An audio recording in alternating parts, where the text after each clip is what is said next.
Itu bukti bahwa kepatuhan saya kepada selain Yesus itu bersyarat. Tapi kalau kepatuhan saya kepada Yesus tidak bersyarat, saya nggak bisa bantah. Sekarang saya tanya sama Ustaz Syarif, bisa nggak ada bantah perintah Muhammad? Ya dalam konteks gimana dulu gitu kan perintahnya itu. Bukan, menurut Al-Quran boleh nggak ada bantah Muhammad? Tidak boleh. Tidak boleh. Bahkan ketaatanmu kepada Muhammad itu sama seperti ketaatan kepada Allah. Karena Muhammad berkata di dalam hadis, barang siapa yang mentaati aku, maka sesungguhnya dia telah mentaati Allah.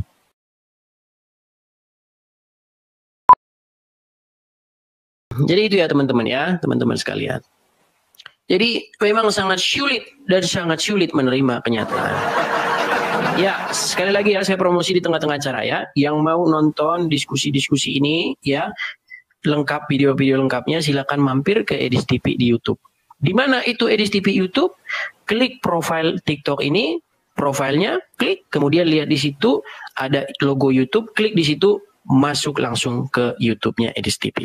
Di situ teman-teman bisa nonton video-video lengkapnya. Yang sudah saya kompres, sudah saya ini menjadi lebih kecil. Makasih teman-teman yang kasih gift-nya, terima kasih. Oke, kita naikkan lagi yang Muslim ya. Karena ini pertanyaan ini ya ujung-ujungnya apa? Dipalsu-palsukan ya. Iya, hadis itu atau riwayat itu dipalsu-palsukan akhirnya. Seperti itu. Oke. Muhammad Taufik, Muslim? Iya. Oke, apakah Anda setuju bahwa itu riwayat itu sahih? Aku gini bang, kita bahas gini John. Ini kan ini Edis nih. Lari. Ya, silakan Eko Widodo. Ya, Ya, Muslim bang? iya dong. Ya, gimana? Apakah kok ada ekonya?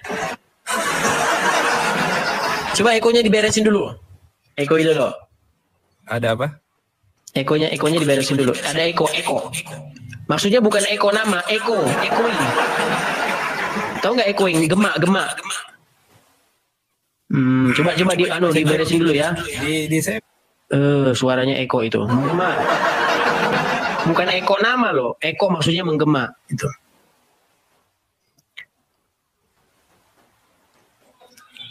Ya, silakan. Halo. Amanah Kru. Iya. Muslim bang? Muslim bang. Oke, sudah mendengar tadi? Sudah. Oke, apakah Anda setuju dengan riwayat itu? Yang mana bang?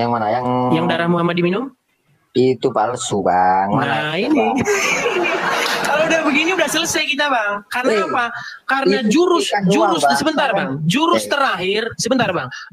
terakhir adalah memalsu-malsukan riwayat sendiri. Iya itu jurus terakhir bang. Karena memang sudah kepergok makanya harus palsu. Kalau udah seperti itu udah nggak ada gunanya lagi bang. Fungsinya kita diskusi udah nggak ada. Lagi punya yang nggak ada fungsinya. Yang full.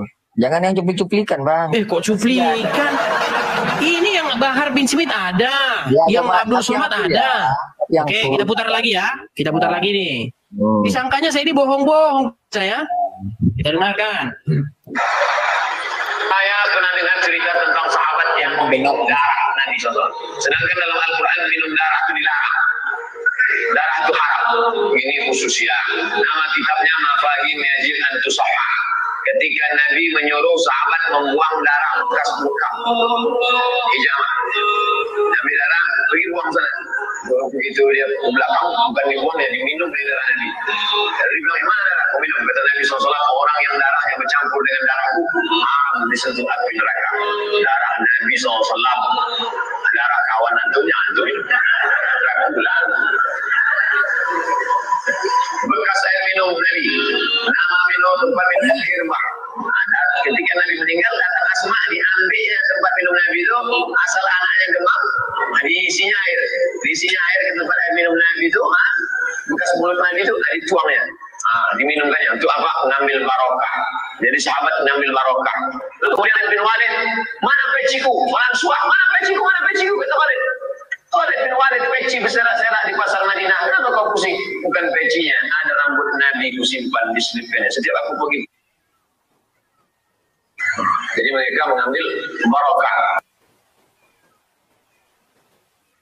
Baca nama kitabnya Mafahim Najib Al-Tusha tentang barokah yang ditulis Muhammad Ibnu Alawi Al-Hasani Al-Maliki. Beliau tahun 1900 saya ke 2000 haji kemarin naik kapal laut. Oke bang. Udahlah, palsu kan itu palsu. Pokoknya kalau bikin bangkrut palsu, udahlah. Kalau bikin untung, so Gitu bang. itu dia apa kayak gini? Itu dia apa kayak gini? Kan Nabi Muhammad bang, itu hanya utusan. Oh, sebentar. Jadi karena utusan mustahil dituhankan. Bukan gitu bang. Oh. Nah, ada kemungkinan berarti masih bisa dituhankan kan walaupun dia hanya nabi? Gak bisa bang. Oke, Isa hanya nabi. Sebentar. Isa hanya nabi kan? Isa nabi Bang. nggak? Oke, dituhankan nggak? Enggak. Isa nggak dituhankan. Terus ngapain kau bilang, wahai Isa, pernahkah kau katakan kepada manusia, jadikanlah aku dan ibuku sebagai Tuhan? Berarti nggak ada yang menuhankan Isa. Islam nggak ada itu bang. Dah, kau tidur. Kau nggak tahu apa-apa kayak gini sulitnya. Orang ada ilmu kayak gitu, apa sih? Ilmunya nggak ada. Ilmunya nggak ada. Sulit kalau begini. Definisi dia nggak ngerti. Darah Muhammad di mana? Kok parah sih yang ngomong? Cek. Ini Aduh. masih. Coba beresin dulu. Nggak hancur. Jadi suara saya dengar saya sendiri suara saya loh. Kawan di saya bagus loh. Teman-teman, dia suaranya nggak suara dia. Coba. Cek. Enggak suara dia. Ya, menggema. Boleh merekam boleh, tapi jangan kan. Balik ke sini, ya. Jadi saya udah mengajak diskusi teman-teman ya, Muslim tentang ini. Solusinya adalah riwayat itu harus dipalsukan. Karena kalau nggak dipalsukan jatuhnya begitu tadi, gitu loh. Maka solusinya ya dipalsukan. Sama kayak waktu saya debat sama Juma, kenapa kamu mengikuti Muhammad sedangkan Muhammad saja mengawini anak kecil? Aisyah. Langsunglah si Juma, riwayat itu bermasalah. Pokoknya jurus terakhir palsu-palsuin riwayat udahlah pokoknya. Itu jurus terakhir. Sudahlah, makanya kau berani bertanya tentang Kristen, nanti kau ditanya agamamu, kau nangis. Betul lah, nangis kau nanti. Ujung-ujungnya apa? Lapor polisi. Kau bilang penistaan agama, ini penistaan agama ini. Tidak boleh ini dibiarkan ini. Ini memecah belah persatuan katanya. Karena yang boleh membahas-bahas Kristen hanyalah Islam. Contohnya siapa? Zakir Naik. Iya.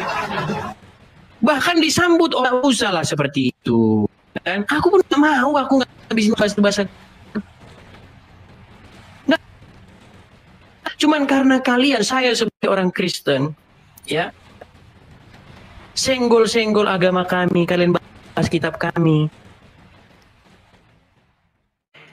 Kalian ini ngomong-ngomong mana? Ya, tentu saya berbunyi. Saya tentu ketika kamu bahas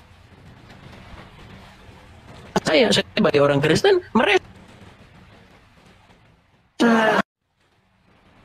kamu emang bener dia. Emang bener orang saya nggak ngada-ngada. Gimana nih Ustaz? Saya udah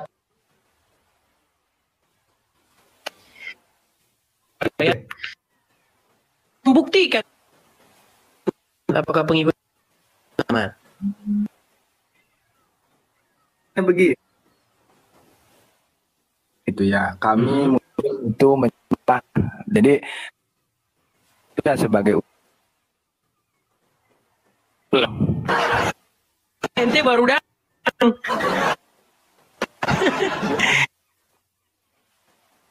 Habis dari Mustafa. Tolak. Syarif definisikan menuhankan. Kan jadi Dian aja, Ustaz Syarif, jangan di. Nah, gitu aja cukup gitu ke saya pindahin. konsep ketuhanan itu jadi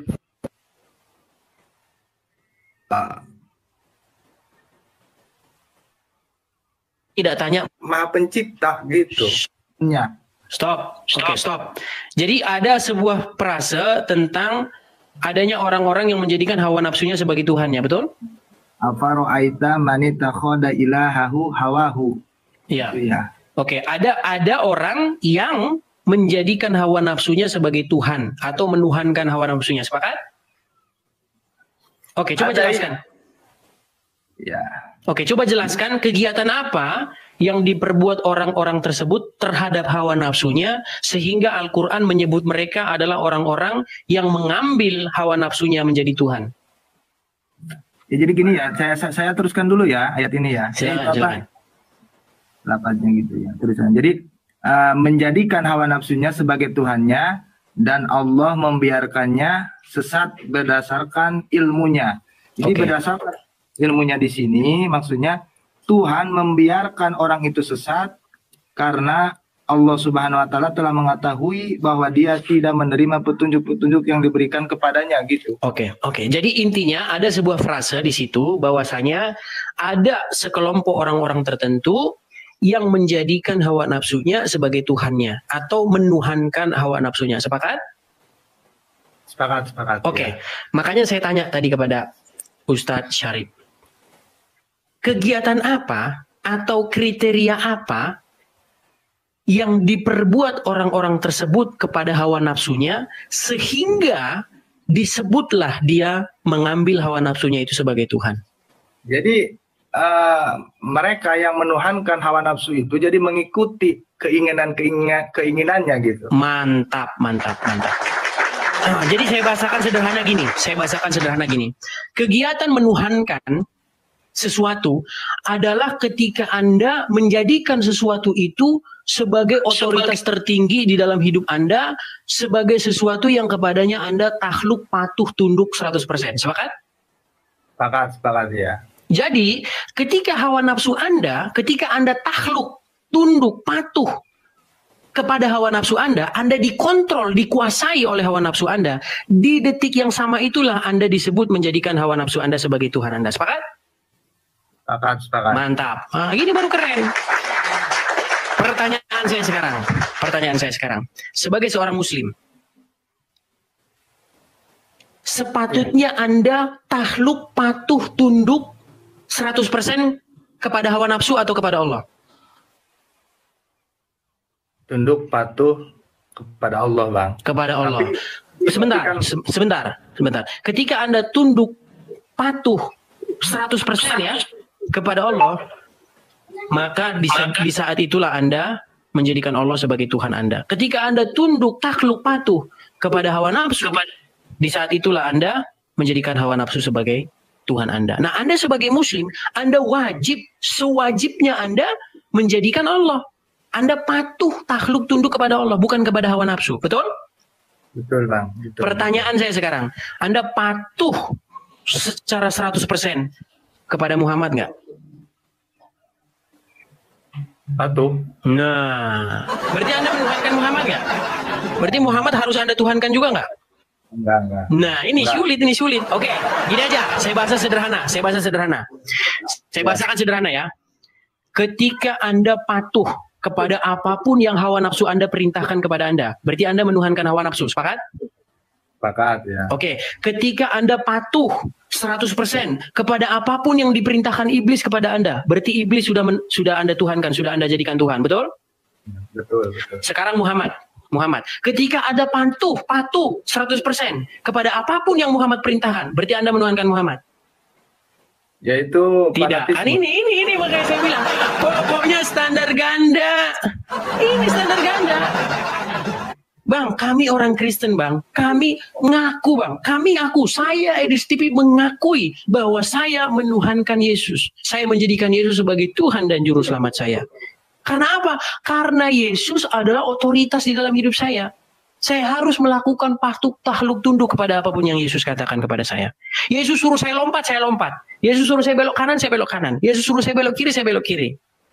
Karena ketika saya jadikan dia sebagai otoritas di dalam hidup saya, itu artinya saya jadikan dia sebagai Tuhan, sebagai Tuhan saya. Itu artinya, Bang. Ya, paham. Ketika saya berbuat demikian, di detik yang sama saya menjadikan Bapa yang mengutus Yesus sebagai Tuhan saya. Itu di detik yang sama otomatis. Tapi Karena ketika saya mentaati Yesus, di detik yang sama saya mentaati Bapa. Ketika saya menyembah Yesus, di detik yang sama itu pula saya menyembah Bapa. Ketika saya beribadah kepada Yesus, di detik yang sama itu saya beribadah kepada Bapa yang mengutus Yesus. Sekarang pertanyaannya, kenapa Abang pakai standar ganda? Ketika Anda patuh, tunduk kepada iblis, Anda disebut menyembah iblis. Ketika Anda patuh, tunduk kepada Allah, Anda disebut menyembah Allah. Tapi ketika Anda patuh tunduk kepada Muhammad, Anda tidak ngaku bahwasanya Anda mentuhankan Muhammad.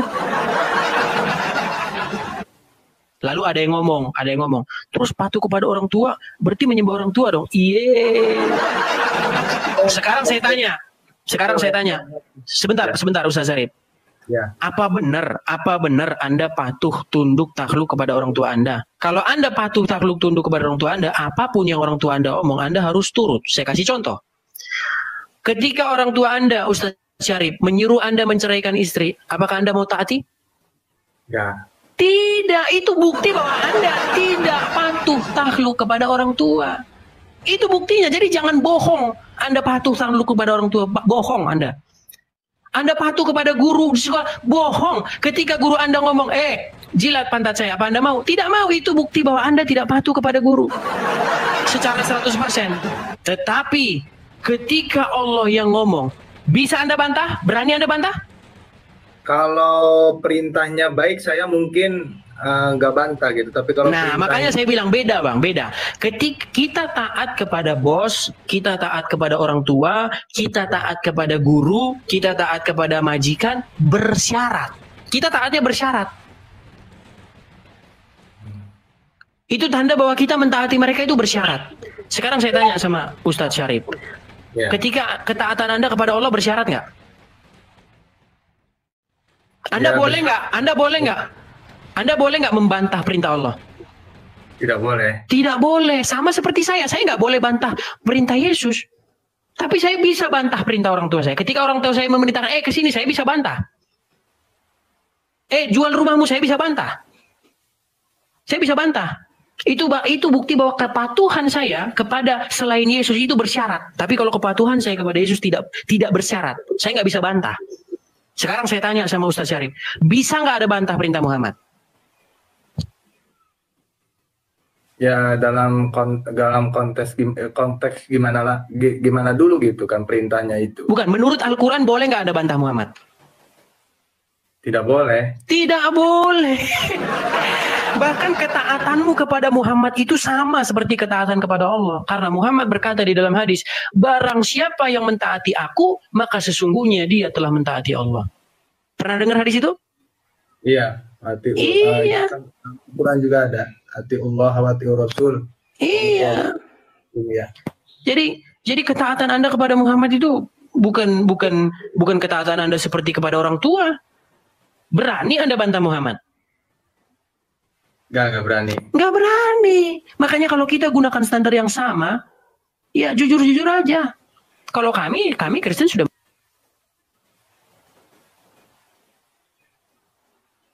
Kok masih belum mengaku menuhankan Muhammad? Muhammad itu kan masih saya akui sebagai utusan gitu. Jadi bukan. Menuhankan itu, makanya saya katakan tadi, menuhankan itu bukan berarti bahwa Muhammad itu Allah. Saya tidak bilang Muhammad itu Allah. Saya menuhankan Yesus, itu bukan berarti bahwa Yesus itu adalah Bapa yang mengutus Yesus, tidak. Kalau Anda tanya secara saya pribadi, Edis TV, Anda meyakini nggak kalau Yesus itu adalah Bapa itu sendiri yang mengutusnya? Oh enggak. Yesus itu adalah anak Allah, Mesias yang diutus oleh Bapa. Berkali-kali Yesus mengatakan itu. Ya kan? Bapa mengutus aku, Bapa mengutus anak. Anak diutus. Itu jelas, itu bertaburan ayatnya itu di Bible. Seperti itu. Dan menjadikan Yesus sebagai Tuhan itu adalah keinginan dari Bapa itu sendiri.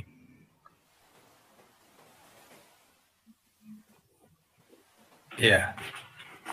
Jadi gini Bang Edis kan kalau di Kristen itu terlalu jadi mencintai Yesus itu kan jadi sampai menganggap Yesus itu Tuhan Bang. Kan kalau di Islam Yesus itu Isa Bang.